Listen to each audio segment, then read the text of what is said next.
सावित्री शक्तीपीठ India news चॅनलमध्ये मी सौरुंदा रोशन तळस राहणार परतवाडा आपल्या सर्वांचे हार्दिक स्वागत करते। आज संत सावता महाराज पुण्यतिथी निमित्त आम्ही पूर्णा नगर येथील संत सावता महाराज यांच्या मंदिरात दर्शन घेतले। तर मी आता आपल्या समोर जयकुमार चर्जन सरांच्या अवघी विठाई माझी या पुस्तकामधील एक अभंग आपल्यासमोर सादर करणार आहे। नको तुझे ज्ञान, नको तुझा मान, माझी आहे मन वेगळीची।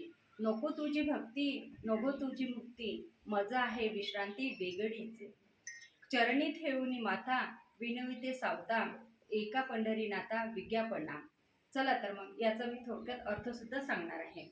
भारतीय संस्कृती ही ज्ञान पूजक आहे। संस्कृत ज्ञान सर्वत्र पूजते असे एक सुभाषित आहे। याच ज्ञानाची महती सांगताना श्रीकृष्णाने गीतेमध्ये न ही ज्ञानेन सद्यश पवित्र विद्यते तत्सत्य योग संधीस्य कालेनात्मिक विद्यते अशी ज्ञानाची महती सांगितली आहे।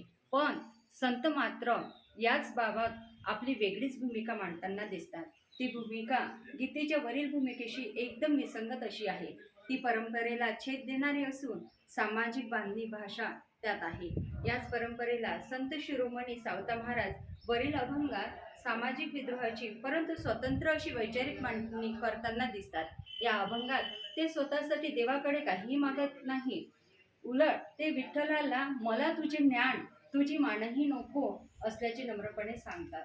सावता महाराज या अभंगात विठ्ठलाला नम्रपणे म्हणतात की मला तुझे ज्ञान नको आणि तुझी मानही नको, मला तुझी भक्तीही नको आणि तुझी मुक्तीही नको, कारण माझी विश्रांती ही वेगळी आहे। ती विश्रांती त्यांनी आपल्या मड्यात राहून मिळवली आहे। त्यामुळेच ते मोक्ष मुक्ती असल्या आध्यात्मिक फसव्या शब्दात फारसे गुंतलेले दिसत नाही। ते विठ्ठलाच्या चरणावर माथा ठेवून मला वरील प्रकारचे काहीही नको असल्याची आर्त विनवणी करतात।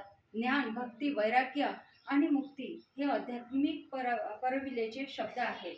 याच शब्दावर वेगळे भाष्य करणारी तार्किक मांडणी सावता महाराजांनी वरील अभंगात केली आहे। त्यांचीच रीत ओढत संत चोखोबांनी आम्हा न कळे ज्ञान न कळे पुराण असे म्हणतात। वेदांचे वचन आम्हा कळत नसल्याचे म्हटले आहे। धन्यवाद।